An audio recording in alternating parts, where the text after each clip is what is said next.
आज का हमारा टॉपिक है हैशिंग। तो जो हमारे पास में हैशिंग होता है, हम लोग सी प्लस प्लस के अंदर जो लाइब्रेरी है STL, उसके अंदर हम लोग पढ़ते हैं ऑर्डर्ड सेट और ऑर्डर्ड मैप।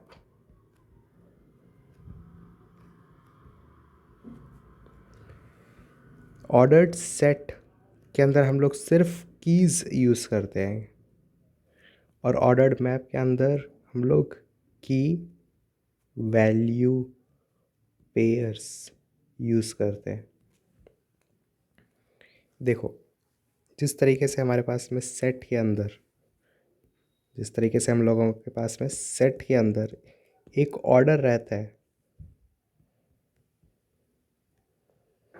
लेकिन पर इसके अंदर अनऑर्डर्ड सेट के अंदर हमारे पास में कोई भी ऑर्डर नहीं होता, तभी उसका नाम है अनऑर्डर्ड सेट। अनऑर्डर्ड, कोई ऑर्डर नहीं है। देखो, अगर मैं किसी अनऑर्डर्ड सेट के अंदर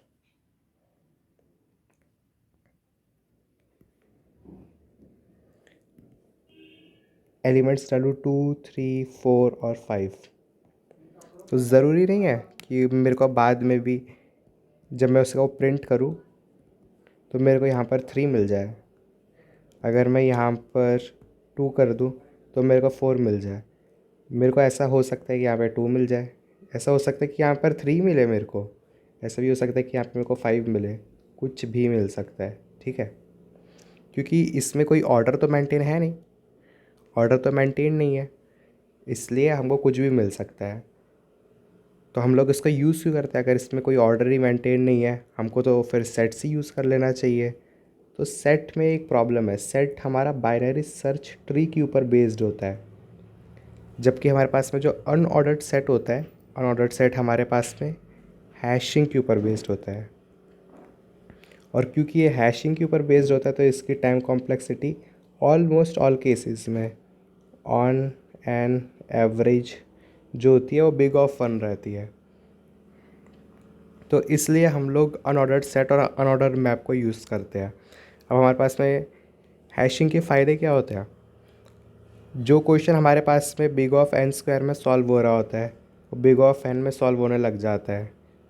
जो बिग ऑफ एन क्यूब में सॉल्व हो रहा होता है वो बिग ऑफ एन में सॉल्व होने लग जाता है, या फिर एन स्क्वायर में सॉल्व होने लग जाता है। तो ये हमारी जो टाइम कॉम्प्लेक्सिटी होती है वो बहुत ही ज़्यादा रिड्यूस कर देता है, इसलिए हम लोग हैशिंग यूज़ करते हैं। अब जैसे जैसे हम लोग आगे जाएंगे तो वैसे वैसे हम देखेंगे कि हम लोग कौन कौन से जो क्वेश्चंस होते हैं और कब कब हम लोग हैशिंग यूज़ कर पाते हैं। किसी भी और कंटेनर या फिर डाटा टाइप के अंदर हम लोग कुछ फंक्शंस पढ़ते हैं, जैसे कि आप स्टैक्स में कुछ पढ़ते हो फंक्शंस, आप क्यूज़ में कुछ पढ़ते हो फंक्शंस। तो उसी तरीके से हम लोग हैशिंग के अंदर, हैशिंग या फिर मैं बोलूँ कि अनऑर्डर्ड सेट के अंदर और अनऑर्डर्ड मैप के अंदर, अनऑर्डर्ड मैप के अंदर फंक्शंस पढ़ते हैं। जैसे कि हमारे पास में एक साइज़ फंक्शन होता है, साइज़ फंक्शन आपको साइज़ रिटर्न कर देगा, रिटर्न्स साइज़।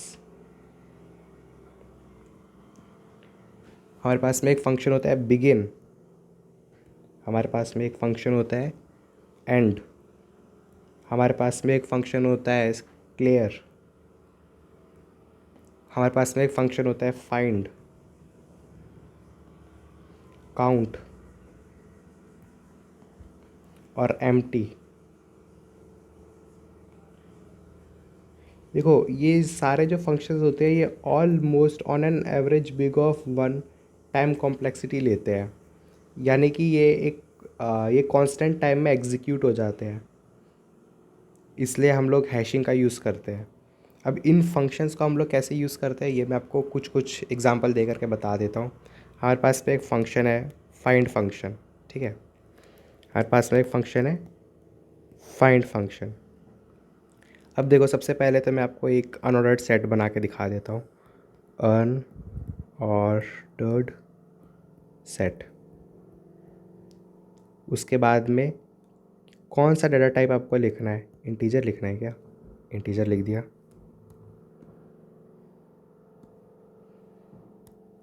फिर उसके बाद में आप लोग डाटा टाइप का नाम लिख दो, नेम।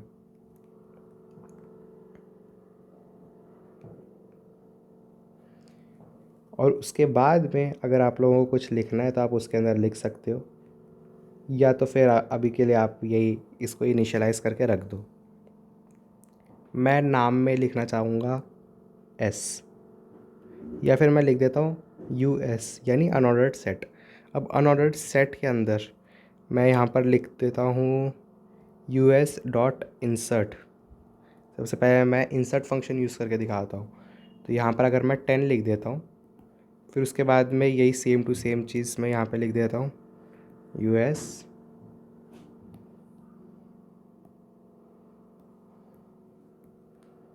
ट्वेंटी। यहाँ पे मैं लिख देता हूँ यू एस 30। तो देखो, मैंने डाला तो इस ऑर्डर में था, लेकिन पर अगर मैं जब प्रिंट करूँगा, जब मैं ये वाली चीज़ को मैं यहाँ पे लिख रहा हूँ, जब मैं इनको प्रिंट करूँगा यू एस 0, यू एस 1, यहाँ पर मैं एक सूडो कोड लिख रहा हूँ, या तो चलो पूरा ही लिख देता हूँ, सी आउट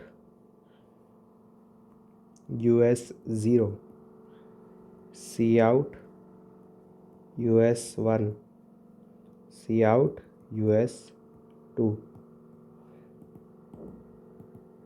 अब मैं आपको एक एग्ज़ाम्पल के लिए एक रैंडम आउटपुट लिख देता हूँ। आपके मशीन में ये अलग आ सकता है और मेरी मशीन में अलग आ सकता है। ज़रूरी नहीं है कि जो मेरे को आउटपुट मिल रहा है वही आपको आउटपुट मिले। हो सकता है कि यहाँ पर 10, 20 और 30 है। हो सकता है कि यहाँ पे 20, 10 और 30 है। हो सकता है कि यहाँ पे 30, 10 और 20 है। मतलब पॉसिबिलिटी हर एक चीज़ की है, क्योंकि ये है अनऑर्डर्ड।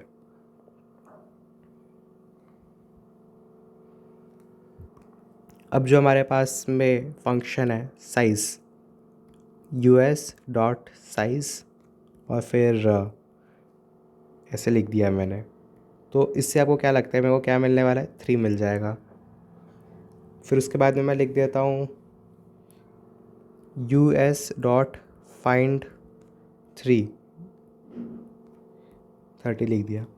तो 30 मेरे को, जैसे कि मैं मान लेता हूँ कि ये इस तरीके से स्टोर हुआ है। मैंने तो इसको ऐसे भरा था 10, 20 और 30, लेकिन पर मैं मान लेता हूँ कि ये 20, 30, 10 पे हुआ है स्टोर, ठीक है। अब यहाँ पर देख लो, 30 कौन से इंडेक्स पे है, 1 इंडेक्स पे है, यहाँ पर 1 आ गया। लेकिन पर बेसिकली ये 1 नहीं है, यहाँ पे आइट्रेटर आया है, इंडेक्स नहीं आया, आइट्रेटर है ये। आइट्रेटर बेसिकली क्या होता है कि हमारे पास में एड्रेस होता है, आपको मालूम होगा इतना।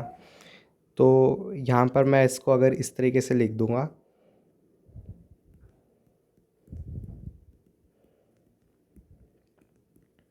तो मेरे को इंडेक्स मिल जाएगा। एक्चुअली ये इंडेक्स नहीं, यहाँ पर मेरे को एड्रेस मिल रहा है ना इसका। हमारे पास में आइट्रेटर क्या है, आइट्रेटर हमारे पास में एड्रेस है ना, तो फिर 30 का हमको एड्रेस मिल जाएगा। तो यही फ़ायदा होता है फाइंड फंक्शन का, हमको एक इसका एड्रेस मिल जाएगा 30 का, इसकी मेमोरी लोकेशन।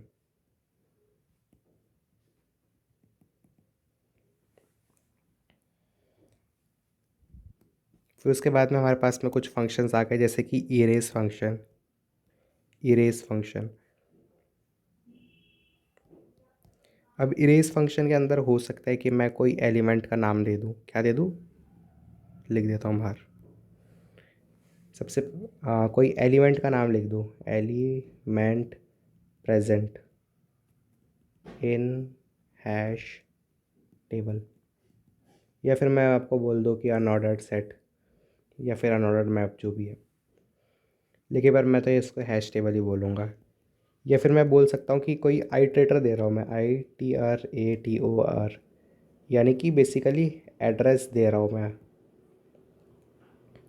फिर तीसरी चीज़ है कि मैं इसमें क्या दे सकता हूँ, हाँ, कुछ एड्रेसेस दे सकता हूँ, जैसे कि यहाँ से यहाँ तक, और ये हो जाएगा हमारे पास में एक्सक्लूसिव, इंक्लूसिव, और ये वाला हो जाएगा हमारे पास में एक्सक्लूसिव। अब देखो यहाँ पर मैं ऐसे करके दे सकता हूँ, US डॉट, वाइट से लिखता हूँ, US dot begin, US dot end. ठीक है, यहाँ पर मैंने लिख दिया US dot erase, erase, US dot begin, US dot and. ये इतना वैसे यूज़ होता नहीं है, लेकिन पर मैंने आपको बता दिया कि ऐसे ऐसे चीज़ें यूज़ हम लोग इरेज फंक्शन को यूज़ कर सकते हैं।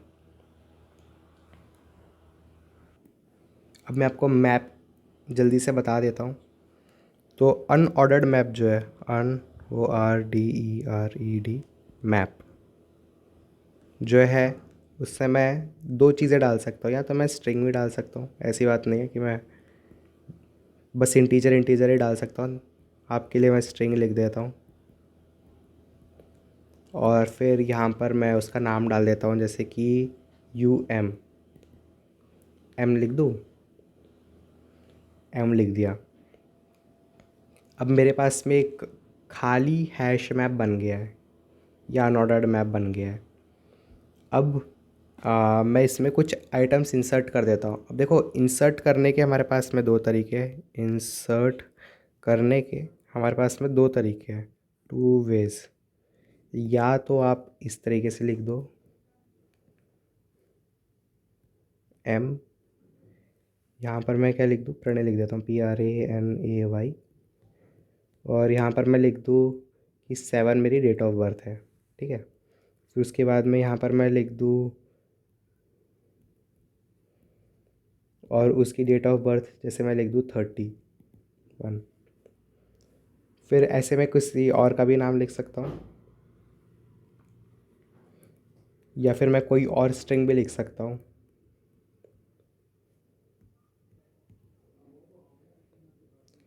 तो मतलब बेसिकली बेसिक आइडिया जो है हमारे पास में वो ये है कि हम लोग पहले हम लोग लिखेंगे की का नाम, की, फिर उसके बाद में हम लोग लिख देंगे वैल्यू, और ये हमारे पास में स्टोर हो जाएगी इस तरीके से।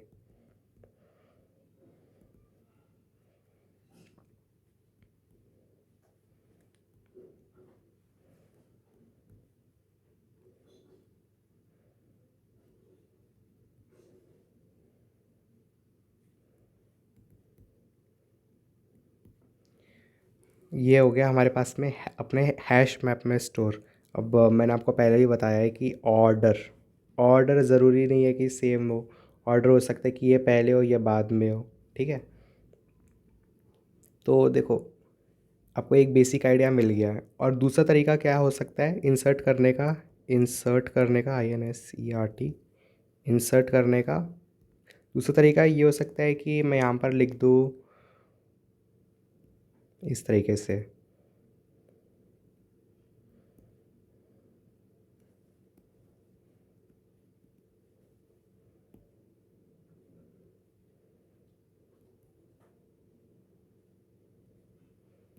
ये हो सकता है मेरे पास में दूसरा तरीका। अब इसके बाद में मेरे पास से मतलब सेम ही चीज़ है, कुछ डिफरेंस नहीं है, बिल्कुल सेम है। अब मेरे पास में यहाँ से कॉपी पेस्ट कर लेता हूँ सीधा, कॉपी पेस्ट कर दिया मैंने। और इसमें मैं पहले जोड़ सकता हूँ या बाद में जोड़ सकता हूँ, कभी भी जोड़ सकता हूँ, मैंने आपको पहले ही बताया है। तो एग्ज़ाम्पल पर्पज़ के लिए मैं आपको यहाँ पर इनके बीच में, ये मेरे पास में हो गया पहले, कलर भी चेंज कर देता हूँ ताकि अच्छे से पता चल जाए। ये देखो, ये हो गया मेरे पास में पहला, ये हो गया मेरे पास में दूसरा। और यहाँ पर मैं इनके बीच में मैं डाल देता हूँ ये।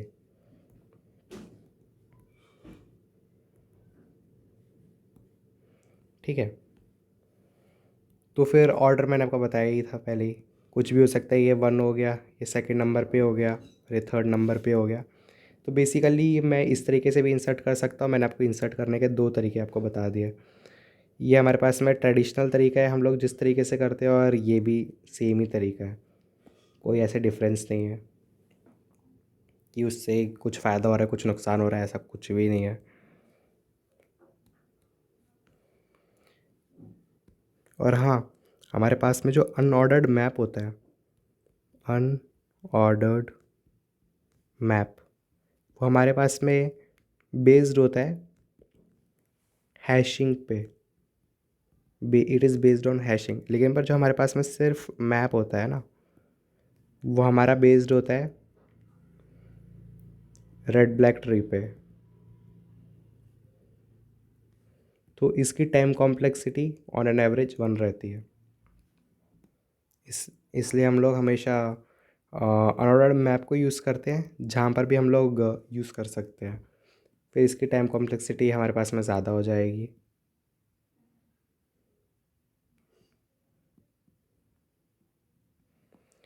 तो मैप हम लोग जनरली वहाँ पर यूज़ करते हैं जब हमारे पास में कोई ऑर्डर्ड ऑर्डर हमारे पास में इम्पोर्टेंस रखता है, इम्पोर्टेंस रखता है।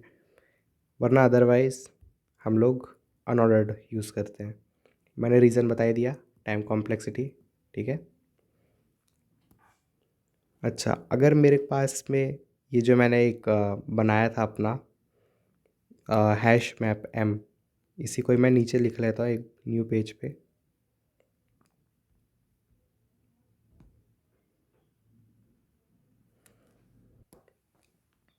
तो यहाँ पर मैंने अपना हैश मैप लिख दिया। अब देखो, मैं चाहता हूँ कि मैं 7 को बदल करके 7 फरवरी कर दूँ, या मतलब 72 कर दूँ, ये मेरी डेट ऑफ बर्थ है। तो फिर मैं इसको 7 को 72 कैसे बनाऊँगा? एक इजी रास्ता है, मैप PRANAY, और मैं यहाँ पर सीधा लिख दूँ 72। इस केस में क्या होगा कि हमारी जो ओल्ड वैल्यू होगी, old value will get updated for the key Pranay.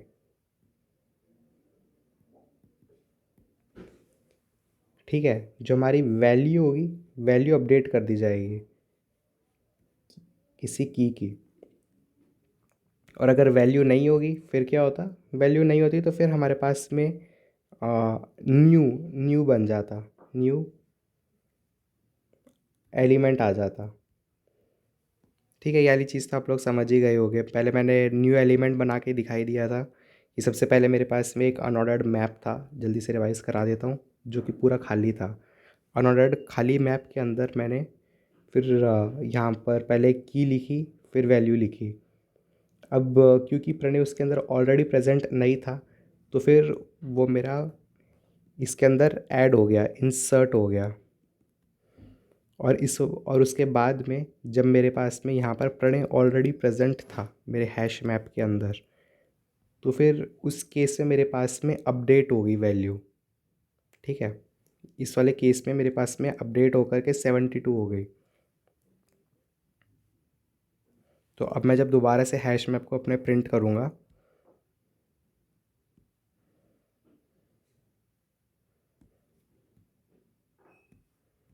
तो यहाँ पर मेरी वैल्यू जो होगी वो 7 नहीं होगी, वो मेरी वैल्यू 72 हो गई होगी।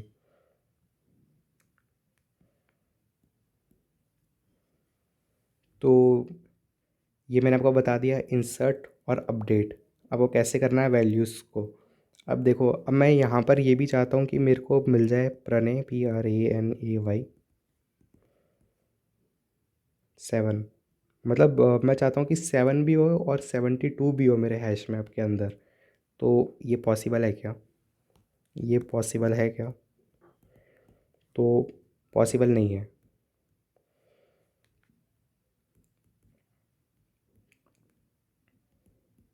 पॉसिबल क्यों नहीं है? क्योंकि जो की होती है, की हमारी ऑलवेज यूनिक होती है, और इस वाले केस में मेरे पास में जो की है वो तो सेम हो गई। अब इसलिए ये, या तो ये पॉसिबल नहीं है।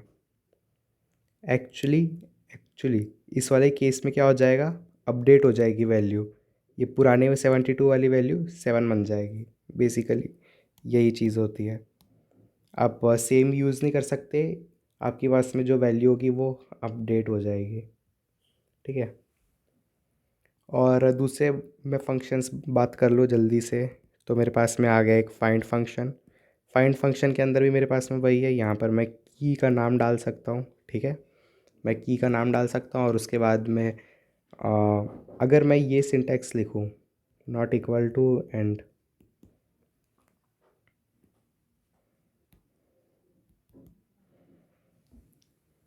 If M dot find key is not equal to end, M dot end, तो इस वाले केस में क्या होगा कि मैं यहाँ पर लिख दूँगा। देखो बेसिकली क्या हो रहा है, मेरे जो आइट्रेटर है, फाइंड का जो आइट्रेटर है मेरे पास में, फाइंड का आइट्रेटर हर एक एलिमेंट जो कि एम के अंदर प्रेजेंट था उसमें वो जंप करके देख रहा है, और लास्ट में वो जब मेरा ख़त्म हो जा रहा है, मतलब हैश मैप, तो उसके बाद में वो एंड पर आ जाएगा। क्योंकि आपको पता होगा एंड जो होता है वो वन स्टेप बियॉन्ड होता है, तो फिर वो एंड पे आ जाएगा। अब एंड पे आकर के मैं यहाँ पर देख रहा हूँ कि वो नॉट इक्वल टू एंड है। अगर मैं लिख दूँ कि इक्वल टू एंड, तो इसका मतलब हो जाएगा कि सी आउट नॉट फाउंड।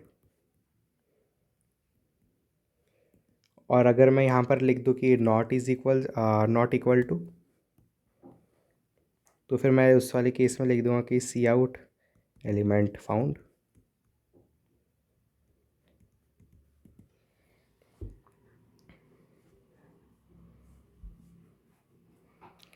तो ये देखो, ये वाली चीज़ बहुत सिंपल थी, आपको समझ में आ गई होगी।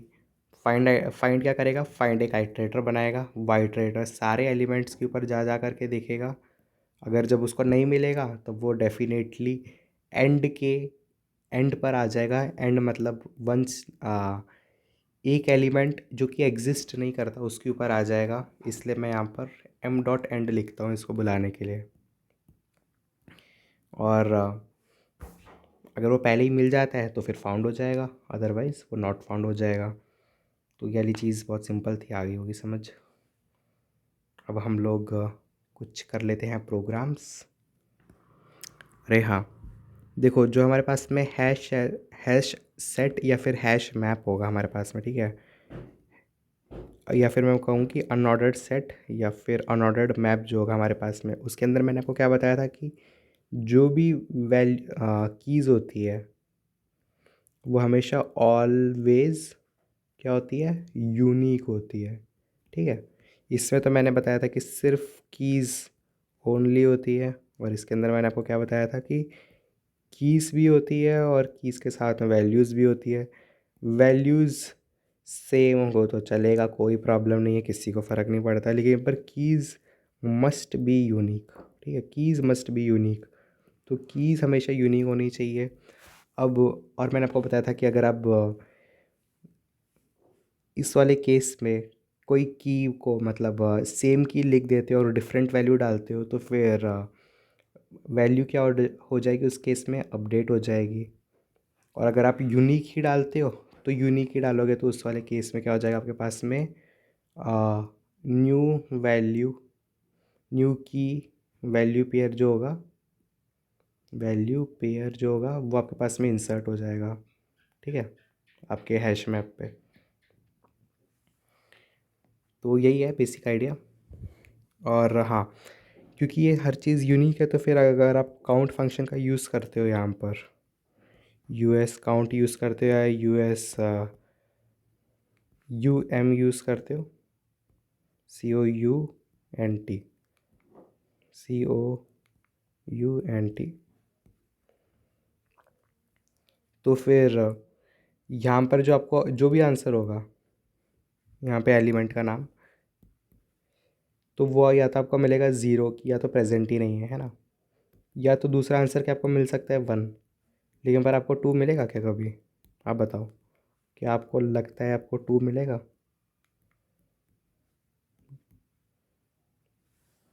तो मैं आपको बता दूं कि 2 आपको नहीं मिलेगा। क्यों नहीं मिलेगा? मैंने आपको बता ही दिया था कि हर चीज़ क्या होती है, समझ गए ना? क्योंकि हर चीज़ यूनिक होती है, तो फिर हर चीज़ सिंगल ही हो सकती है, डबल नहीं हो सकती, या फिर डबल से ज़्यादा भी नहीं हो सकती। तो आपको हमेशा क्या मिलेगा? काउंट का आंसर 0 या फिर 1। ठीक है। और अगर आप किसी चीज़ को ढूंढ रहे हो कि ये प्रेजेंट है या नहीं, तो फिर आप ऐसे लिख सकते हैं m डॉट काउंट। यहाँ पर जैसे मैं लिख देता हूँ यश। ठीक है। तो इसका आंसर क्या मेरे को मिलेगा? If m dot count is ये लेस देन 0। तो इसका आउटपुट बहुत ही सिंपल है, आप लोग समझ ही गए होंगे अभी तक। इफ़ m डॉट काउंट, या फिर कोई भी एलिमेंट का नाम, कोई भी एलिमेंट का नाम, और यहाँ पे मैं लिख दूँ सी आउट। तो सी आउट में क्या लिखूँगा? 1 से ज़्यादा है भाई, 1 से ज़्यादा। 1 से ज़्यादा क्या होता है? सॉरी, 0 से ज़्यादा। 0 से ज़्यादा क्या होता है? 1 ही होता है, क्योंकि 2 तो मेरे पास में हो ही नहीं पाएगा ना, बताया था मैंने। तो क्योंकि ये ओनली 1 ही हो सकता है, और 1 में मतलब फाउंड हो जाएगा। और अगर वो प्रेजेंट नहीं है तो फिर क्या हो जाएगा? एल्स में नॉट फाउंड हो जाएगा, नॉट फाउंड।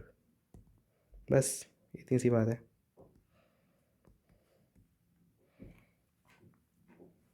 नॉट फाउंड वाले केस में क्या हो जाएगा? हमारी वैल्यू काउंट की, count will be 0, otherwise count will be 1। बस इतनी सी बात है। तो ये हमारे पास में सिंटेक्स हो गए। और हाँ, अगर आप लोगों को आइट्रेट करना है, आइट्रेट, तो आप यूज़ कर सकते हो ऑटो। एक सेकेंड, फॉर AUTO, ऑटो। यहाँ पर जैसे मैं लिख दूँ एक्स, यहाँ पर मेरे पास में एम था, या फिर अनऑर्डर्ड मैप मैं ऐसे करके लिख दूँ, और उसके बाद में मैं इसमें आइट्रेट करूँ। तो आइट्रेट करने पर मेरे को एक्स क्या मिलेगा? जैसे मैं यहाँ पर लिख देता हूँ जल्दी जल्दी में, ए की वैल्यू 1, दूसरी की मैं ले लेता हूँ बी की वैल्यू 2, तीसरी चीज़ मैं ले लेता हूँ सी की वैल्यू 3। ठीक है। मैंने आपको बताया था ये किसी भी ऑर्डर में स्टोर हो सकते हैं। तो अभी मेरे पास में जो एक्स है ना, एक्स मेरे पास में पूरा का पूरा ये है, ये पूरा मेरे पास में एक्स है। उसके बाद में मेरा जो एक्स होगा वो पूरा का पूरा ये बन जाएगा। उसके बाद में मेरा जो एक्स होगा वो पूरा का पूरा ये बन जाएगा। और जब ये मेरे पास में एक्स पूरा का पूरा ये बन जाएगा, तो मैं बोलूँगा कि अगर मेरे को सिर्फ सी चाहिए, सिर्फ सी, तो मैं बोलूँगा कि मेरे को सिर्फ सी चाहिए, तो ये कौन सा है? फर्स्ट है, FIRST। ये कौन सा है? सेकंड है, SECOND। तो फिर मैं यहाँ पर लिख दूँगा एक्स डॉट FIRST। तो मेरे को क्या आंसर मिल जाएगा? यहाँ पे जैसे मैं लिख दूँ सी आउट, COUT। अगर मैं कभी सी आउट को प्रिंट लिख दूँ तो फिर समझ जाना कि वो सी आउट ही है। तो यहाँ पर मेरे पास में आ जाएगा सी। और दूसरे वाले केस हैं, आप लोग समझ ही गए होंगे, सी आउट एक्स डॉट सेकेंड। उस वाले केस में मेरे को आंसर मिल जाएगा 3। तो इस तरीके से मैं यूज़ करता हूँ आइट्रेटर को। ठीक है। यहाँ पर मैं क्या लिख दूँगा? सी आउट की इज़ इक्वल्स टू, यहाँ पर मैं लिख देता हूँ एक्स डॉट फर्स्ट, फिर उसके बाद में यहाँ पर मैं लिख देता हूँ value is equals to X dot second, और यहाँ पर मैं बाद में डाल देता हूँ एंडल।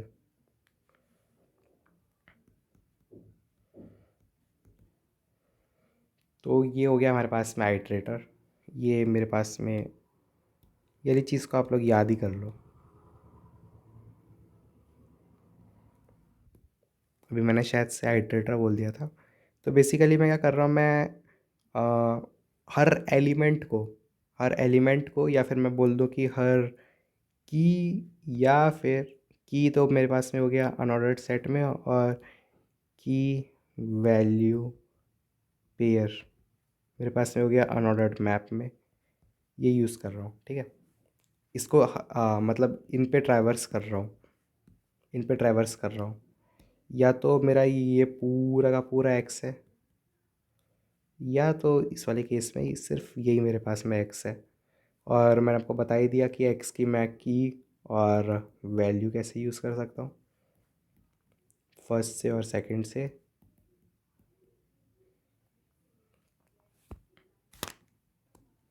अगर मेरे पास में एक्स इज इक्वल्स टू,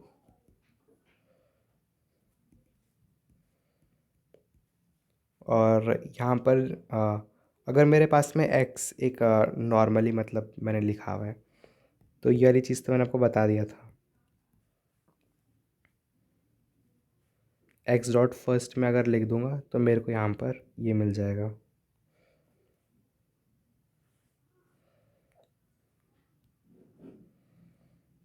लेकिन पर अगर मैं यहाँ पर एक्स मेरा अगर आइट्रेटर होता, ठीक है, आइट्रेटर मतलब इस वाला ये जो मेरे पास में एलिमेंट है, ये जो मेरे पास में की वैल्यू पेयर है, इस की वैल्यू पेयर का अगर मैं आइट्रेटर निकालूँ या फिर ADDRESS निकालूँ, आइट्रेटर, तब उस वाले केस में मैं सेम तरीके से आइट्रेटर डॉट फर्स्ट करके मैं यहाँ पर प्रणय नहीं निकाल पाऊँगा, ठीक है। ये वाला स्टेप नहीं हो पाएगा मेरे पास में। तो फिर मैं करूँगा क्या, आइट्रेटर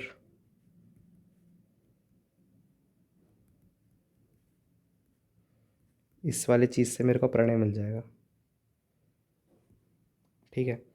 मतलब ये तो बेसिक चीज़ ही है कि आइट्रेटर जो होता है आइट्रेटर, और यहाँ पर अगर आप फर्स्ट लिखोगे, मतलब इसमें एरो ही यूज़ होती है हमेशा आइट्रेटर में, इतना आपको मालूम ही होगा।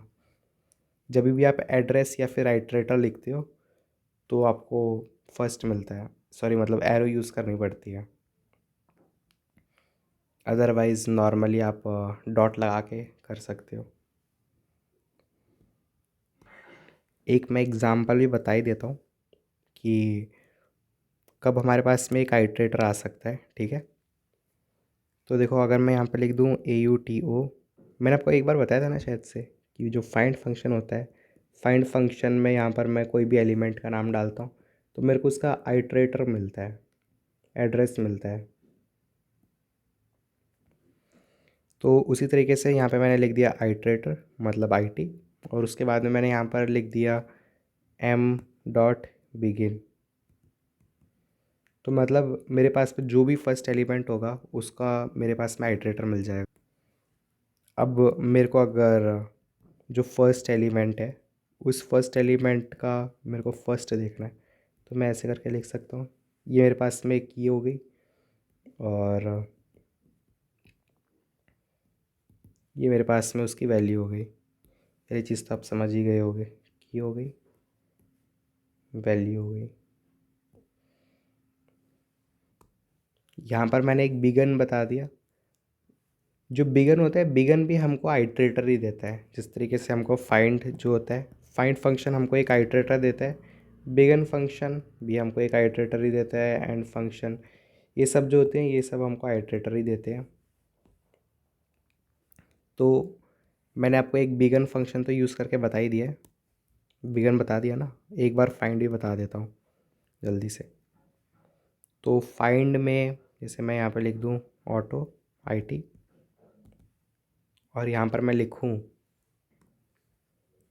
फाइंड। सबसे पहले तो मेरे को नाम लिखना पड़ेगा, फिर फाइंड। फाइंड मैं जैसे करना चाहता हूँ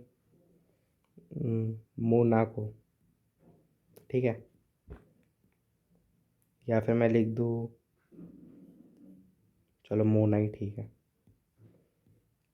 मोनाको। तो अब मेरे को मोना अगर प्रेजेंट थी, मान लो प्रेजेंट थी, प्रणय लिख देता हूँ, किसी और की प्रमोशन नहीं करेंगे। तो इस वाले केस में मेरे को जो IT होगा, IT मेरे को एक आइटरेटर मिल जाएगा। और यहाँ पे मैं ऑटो भी लिख देता हूँ, auto IT2 m dot find Mona. वैसे मैं जानता नहीं हूँ किसी मोना को, पूरे वीडियो में सबको यही पार्ट पसंद आएगा, मोना का नाम लिखा है, वैसे ही नाम आया तो लिख दिया भाई।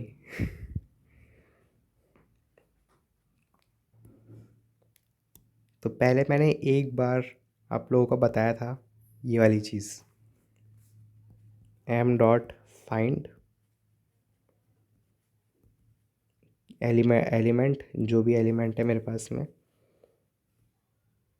Not equal to end, sorry m dot end, ठीक है। तब मैंने उस वाले केस में आपको बताया था कि सी आउट फाउंड, ये वाली चीज़ मैंने ऊपर बताई थी ना। अब मतलब ये मेरे पूरे हैश के ऊपर हैश टेबल के ऊपर आइट्रेट कर रहा है वो 1 बाय 1, और लास्ट में वो ऐसी जगह पे पहुंच जा रहा है, ऐसे एलिमेंट को पॉइंट कर रहा है जो कि मतलब है ही नहीं, ठीक है। तो वो वाली चीज़ क्या हो गई मेरे पास में, एंड हो गई।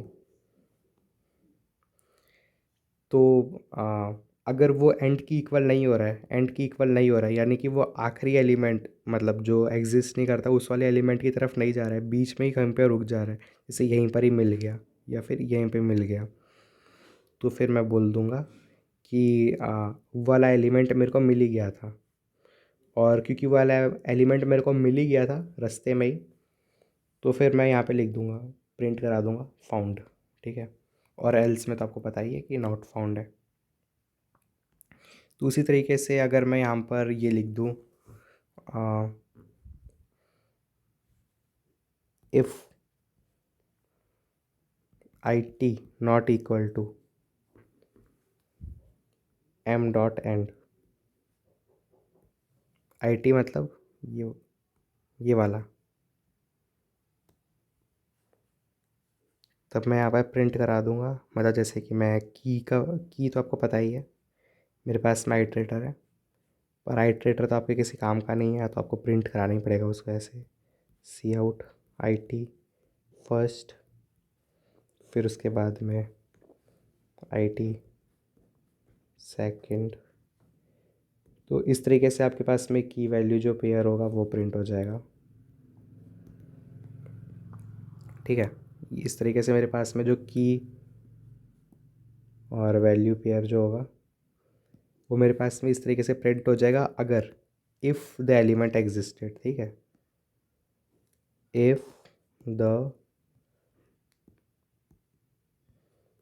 Element existed,